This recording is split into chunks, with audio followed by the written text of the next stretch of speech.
रात्री मालेड संघाचा धुवा उडवला तो निलेश ठरतोय मॅन ऑफ द मॅचचा मानकरी.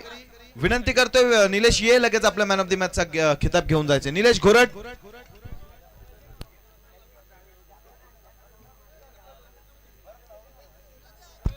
मॅन ऑफ द मॅचचा खिताब आपण निलेशला देणार आहोत. सो निलेश घोरट मी विनंती करतो निलेश ये लगेच आपला मॅन ऑफ द मॅचचा खिताब घेऊन जायचंय. स्पर्धेच्या आयोजनामध्ये ज्यांचा मोलाचा वाटा खरं तर आहे, फार मेहनत ज्यांनी घेतली आहे ते रोहित तारमळे. त्यांच्या शुभ हस्ते आपण निलेशला मॅन ऑफ द मॅचचा खिताब देऊन सन्मानित करतोय.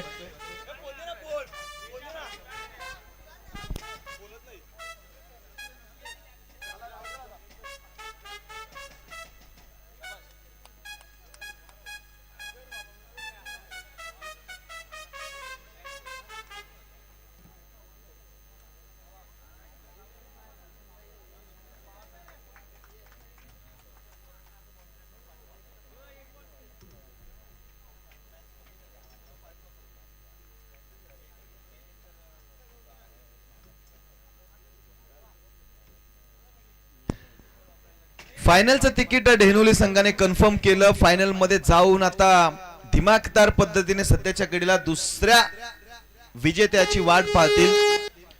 दुसरी सेमीफायनल मैदानामध्ये रंगतीये जिथे आपल्याला भालूक संघ फाईट करताना पाहायला मिळेल पद्याचीवाडी संघाच्या विरोधामध्ये. कालच्या दिवसामध्ये पद्याचीवाडी संघाने दमदार खेळ करत असताना आपल्या नावाचा दबदबा या छत्रपती संभाजी महाराज क्रीडांगण टेमगाव मध्ये प्रस्थापित केला आणि आजच्या दिवसामध्ये प्रावी 11 भालूक संघाने आपल्या नावाचा दबदबा कायम करत असताना धडक मारली आहे सेमीफायनल मध्ये.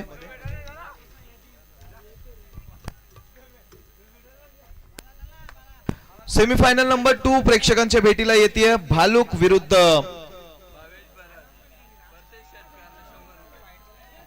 पद्याचीवाडी. सामन्याला सुरुवात झाली आहे. पहिला चेंडू केतनच्या विरोधामध्ये आक्रमणाला सुरुवात केली होती. पहिल्या चेंडूवर खरं तर झेल घेण्याचा प्रयत्न झाला होता. त्या प्रयत्नांमध्ये येते अपयश आणि 2 धावा पद्याचीवाडी संघाच्या धावफलकावर अंकित केल्या जातील. खरं तर संधी निर्माण झाली होती, त्या संधीचा स्वीकार करता आला नाही आणि इथे फलंदाज भरतला खरं तर जीवनदान मिळालं. 2 धावा धावफलकावर अंकित केल्या जातात. भरत किंवा भावेश दोघांपैकी कोणीही षटकार खेळत असेल तर सागर देशमुख साहेबांकडून 100 रुपयांचा कॅश प्राइज आहे प्रत्येक षटकाराकरिता. भावेश आणि भरतच्या प्रत्येक षटकारासाठी हे पारितोषिक आहे. मात्र सध्याच्या घडीला आपण पाहिलं गोलंदाजाची कामगिरी चांगली होती. दुहेरी धावेनंतर डॉट बॉल आला. ओयावी स्टेप आउट करून खेळलेला पटका. समोर जर का आपण पाहिलं तर क्षेत्ररक्षक उपस्थित आहेत, त्यांचं क्षेत्ररक्षण चांगलं होतं. क्षेत्ररक्षणाची सजावट खरं तर भालूक संघाची दर्जेदार आपल्याला पाहायला मिळते. फर्स्ट स्लिप मध्ये क्षेत्ररक्षक आहे, पॉइंट मध्ये क्षेत्ररक्षक आहे. तिथे आपण एक्स्ट्रा कव्हरला क्षेत्ररक्षक पाहतोय, कव्हरला क्षेत्ररक्षक पाहतोय. लॉंग ऑफ रिजन मध्ये क्षेत्ररक्षक आहे. एक मिडऑनला क्षेत्ररक्षक जयेश मोरे, त्याचबरोबर काऊ कॉर्नरला एक क्षेत्ररक्षक, स्क्वेअर लेगला एक क्षेत्ररक्षक, लेग स्लिपला एक क्षेत्ररक्षक आणि अशी दर्जेदार क्षेत्ररक्षणाची सजावट नंतर आपण निश्चितपणाने तशाच प्रकारची गोलंदाजी होतीये. जशा प्रकारचं क्षेत्ररक्षण सजवलंय त्याच पद्धतीने खरं तर गोलंदाजी केली जाते केतनच्या माध्यमातून. दर्जेदार आज केतनने देखील इम्प्रेसिव्ह कामगिरी केली आहे. यावेळी आपण पाहिलं बॅटच्या आतलीकडला रन घेण्याचे प्रयत्न झालेत. डायरेक्ट हिट जर का झाला असता तर फलंदाजाला थोड्याफार अडचणीनं सामोरं जावं लागलं असतं, कदाचित आउटही झाले असते. मात्र इथे डायरेक्ट हिट होत नाहीये. एक धाव, चोरटी धाव म्हणता येईल, धावफलकावर अंकित केली जाते. सेमीफायनल नंबर 2 महत्वाचा मुकाबला, निर्णायक सामना आणि निर्णायक सामन्यामध्ये निर्णायक षटकामध्ये सध्याच्या घडीला केतनची गोलंदाजी चांगली होती. पॉवर प्लेचं षटक आहे, क्षेत्ररक्षणावर निर्बंध लादले गेलेत आणि अशा परिस्थितीमध्ये देखील इकॉनॉमिकल गोलंदाजी खरं तर अवघड असतं. मात्र ते अवघड काम इथं सोपं करून दाखवलं जाते. यावेळी बॅटची कडा घेतली आहे. या ठिकाणी देखील रनआउटची संधी निर्माण झाली होती. इथे देखील डायरेक्ट हिट झाला असता तर फलंदाज इथे बाद होऊ शकला असता. मात्र शेवटच्या चेंडूवर आपण पाहिलं तर एक धाव आली. पॉवर प्लेचं निर्णायक षटक इथे समाप्त झालं आणि पॉवर प्लेच्या षटकामध्ये धावा खर्च केल्या गेल्यात केतनच्या माध्यमातून केवळ आणि केवळ 5.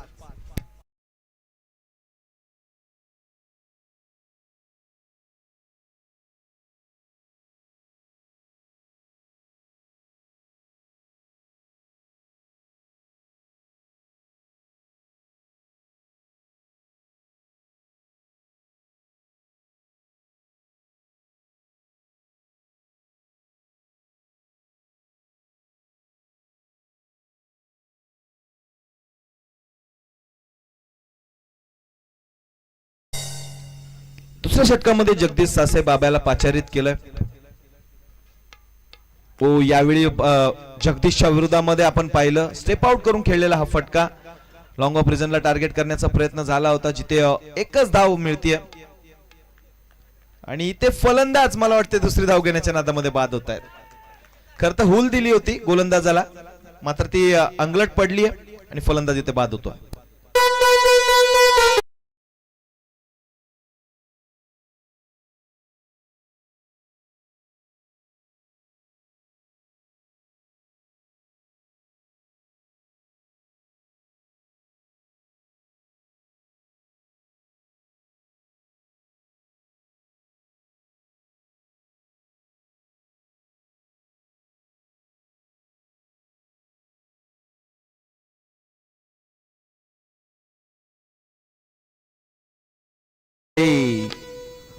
भालूक संघाला मिळते पहिली सफलता धावचीच्या स्वरूपामध्ये.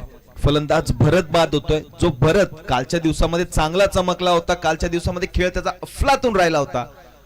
आज मात्र स्वस्तामध्ये बाद झालाय. यावी खेचून मारण्याचा प्रयत्न फलंदाज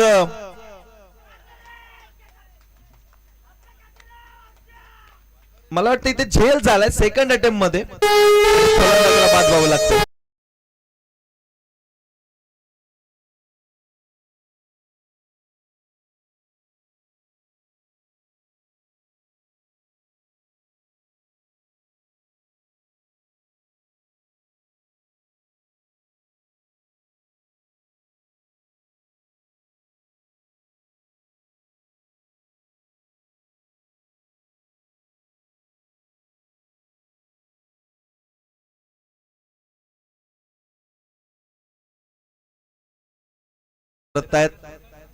मात्र काय कमालीचा झेल घेतला. असं वाटलं होतं एक वेळ झेल सुटतो की काय मात्र सेकंड अटेम्प्ट मध्ये केतनचे प्रयत्न फळास गेले आणि निश्चितपणाने इथं केतनला सफलता मिळाली. झेल झाला.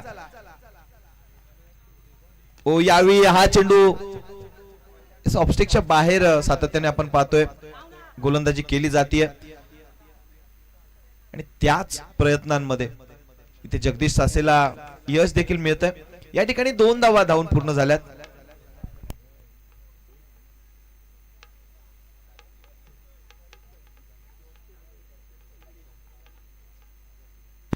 परेशच्या षटकारांसाठी इथे पारितोषिक येते सागर देशमुख यांच्याकडून 200 रुपयांचा कॅश प्राइज. मात्र सध्याच्या घडीला आपण पाहिलं पुन्हा एकदा चेंडू खाली केतन पोहोचलाय. झेल झालाय. फलंदाज रुपेश बाद होतोय.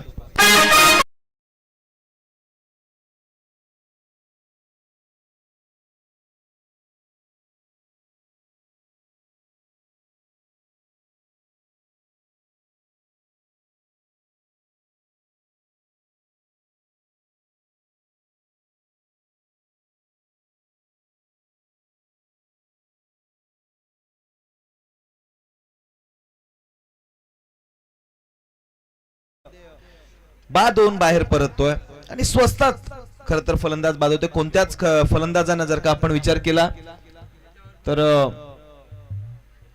मोठे फटके खेळता आलेले नाही. चांगला खेळ करता आलेला नाहीये आणि त्यामुळेच पद्याची वाडी संघ सध्याच्या घडीला अडचणीमध्ये सापडलाय. कालचा सामना क्वालिफायर राऊंडचा सामना आम्हाला आजही पद्याची वाडी संघाचा आठवते. शेवटच्या चेंडूवर अगदी षटकार पाहिजे होता आणि तो षटकार खेळून पद्याची वाडी संघ बक्षीस पात्र ठरला होता. त्यांचं देखील कौतुक झालं पाहिजे.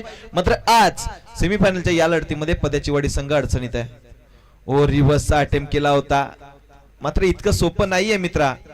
समोर जर का गोलंदाज पाहिले तर जगदीश सासे बाब्या ज्याने भल्या भल्या फलंदाजांची भंबेरी उडवली आहे तो गोलंदाजी करतोय. यावेळी हा चेंडू आपण पाहिला. लाऊड अपील केली. बाब्याला मिळते आणखी एक सफलता. विकेटचं पतन संजू बाद.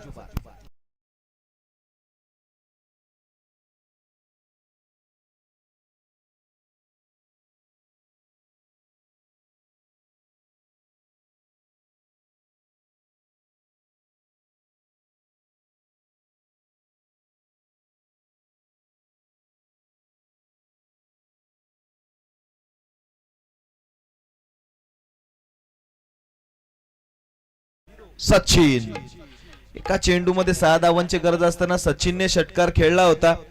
तसा सचिन मैदानामध्ये दाखल झाला. सचिनवर देखील पारितोषिक लगावलं जाते देशमुख साहेबांकडून. सागरजी देशमुख यांच्याकडून प्रत्येक षटकारासाठी 200 रुपयांचा कॅश प्राइज आहे. आता संघ अडचणीमध्ये सापडला. आज आपण बऱ्याच संघांना पाहिलं भालूक संघाच्या विरोधामध्ये खेळत असताना प्रत्येक संघाची खर तर दानादान उडाली. प्रत्येक संघाला फार स्ट्रगल करायला लागला आणि त्याचं कारण म्हणजे भालूक संघाचे दोनही लेफ्ट आर्म गोलंदाज, एकीकडे केतन विशे आणि दुसऱ्या बाजूला आपण जर का पाहिलं तर जगदीश सासे, दोनही गोलंदाजांनी आज अफलातून कामगिरी केली आहे.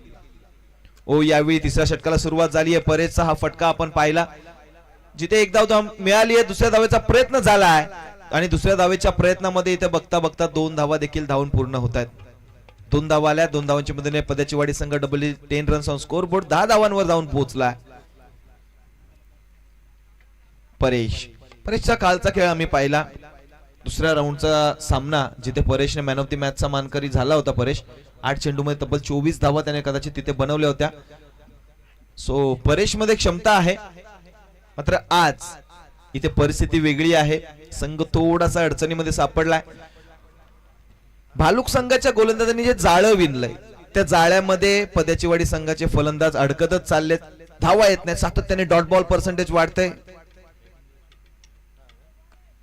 यावेळी इथे देखील आपण पाहिलं बॅटची कडा घेतली होती. करता क्षेत्ररक्षकाला दाद द्यायला लागेल कारण चेंडूने जवळपास आपली दिशा बदलली होती. जर का क्षेत्ररक्षकाला बीट करण्यामध्ये यश आलं असतं तर निश्चितपणे या चेंडूने सीमारेषेचा वेध घेतला असता. मात्र चेंडू अडवला जातोय आणि पुन्हा एकदा डॉट बॉल होतोय. गणेश यावेळी स्टेप आउट करून खेळलेला हा फटका लॉंग ऑपरेशन मध्ये क्षेत्ररक्षक तिथे उपस्थित आहेत. त्यांचं क्षेत्ररक्षण चांगलं होतंय. फेके देखील कमालीची आपण पाहतोय. इथे देखील मिळते केवळ आणि केवळ एक धाव. अशाच प्रकारची अवस्था खरं तर किशोर संघाची देखील आपण झालेली पाहिली. भालूक संघाच्या गोलंदाजाने तिथे त्यांची देखील दानादान उडवली होती. क्वालिफायर राऊंड मध्ये त्या ठिकाणी भालूक संघाने किशोर संघाला मात दिली. त्यानंतर मागचा सामना आपण पाहिला घोरले संघाच्या फलंदाजांची देखील अशाच प्रकारची अवस्था होती आणि सध्याच्या घडीला पद्याची वाडी संघ देखील अडचणीमध्ये सापडलाय. सातत्याने विकेटचं पतन होतंय. या ठिकाणी सचिन देखील बाद होतोय. विकेटचं पतन.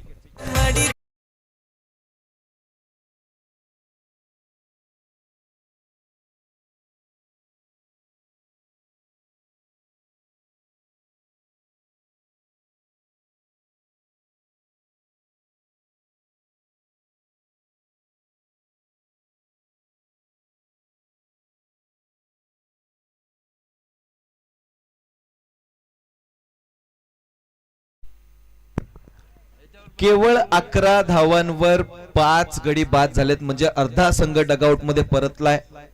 शेवटचा चेंडू आणि शेवटच्या चेंडूवर देखील आपण इथे पाहतोय तर एक धाव घेतली जाते. दुसऱ्या धावेचा प्रयत्न देखील इथे होईल आणि दुसऱ्या धावेच्या प्रयत्नामध्ये इथे फलंदाजाला व्हावं लागेल बाद. आणखी एक विकेट. शेवटच्या चेंडूवर मिळते ती केवळ आणि केवळ एक धाव. 3 षटकांचा निर्धारित खेळ इथे समाप्त झाला आणि पहिल्या सत्रामध्ये धावफलकावर धावा बनवल्या गेल्या 6 गड्यांच्या मोबदल्यामध्ये केवळ आणि केवळ 12 आणि भालूक संघाला ग्रँड फिनाले मध्ये एंट्री करायची झाल्यास 18 चेंडूमध्ये 13 धावा बनवायचे.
सेमीफायनल नंबर 1 चा आपण सामना पाहिला जिथे डेनोली संघाने एकतर्फी विजय मिळवला आणि फायनल मध्ये एंट्री केली आहे.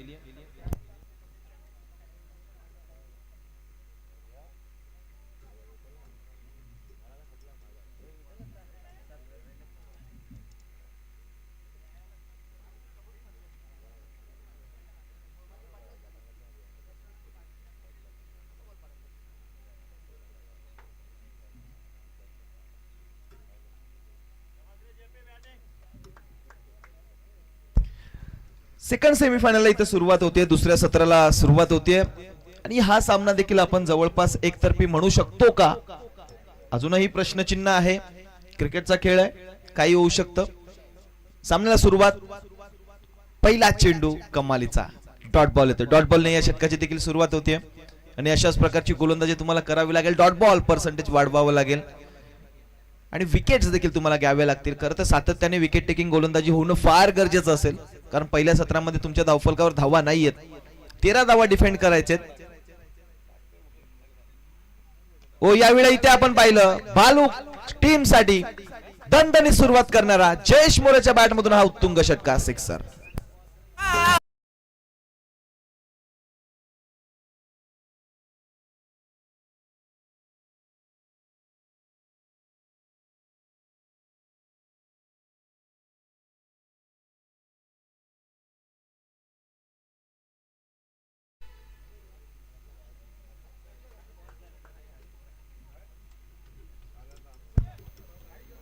तुफानी फटका आपण पाहिला आणि या तुफानी फटक्याच्या साहाय्याने अकाउंट ओपन केलं जातंय प्रावी 11 भालूक संघाचं 6 धावा धावफलकावर.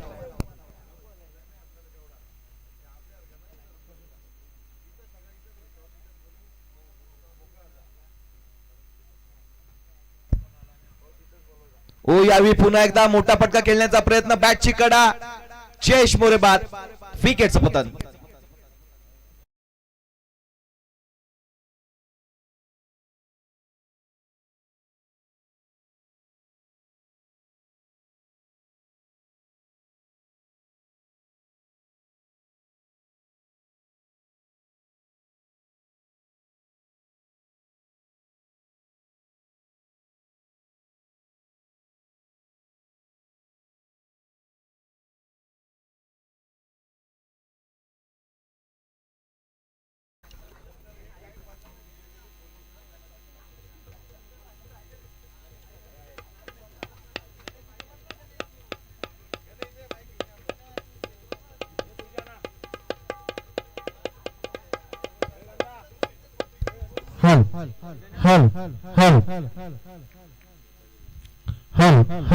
तो यावेळी हा चेंडू कमालीचा आहे, खोलात टाकलाय, पंचांकडे अपील केली आणि पंचांनी दाद स्वीकारली आहे. फलंदाज होईल बाद काळूराम.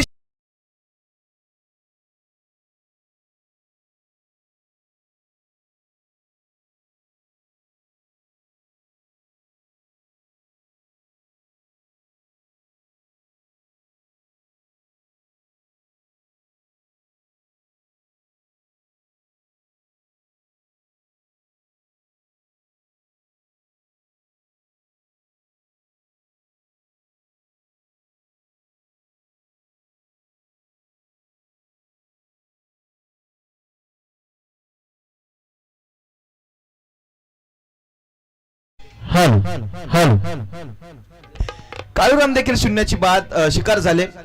काळूराम परत आहेत, नवीन फलंदाज बाब्या मैदानात दाखल झालेत. ओ यावेळी हा चेंडू इथे आपण पाहिला, हा चेंडू देखील डॉट येतोय. जयेश मोरेच्या बॅट मधून तो उत्तुंग षटकार आपण पाहिला होता. त्यानंतरचे सलगचे 3 डॉट बॉल्स. पहिल्या सत्रामध्ये जर का धावा झाल्या असत्या, 20 ते 25 धावा जरी झाल्या असत्या तरी सामन्याला मजा आली असती. 6 धावा धावफलकावर.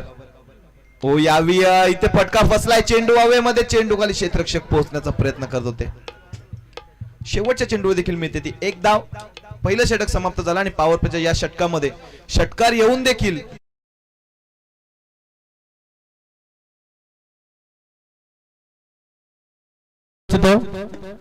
अतिशय चांगल्या प्रकारे आयोजन आणि त्याच प्रकारे असोसिएशनची सर्व कमिटी, मयूर दादा तर आहेच, पण त्यांच्या मागेची जी कमिटी आहे त्यांचं मानावं तेवढे आभार करत चांगले.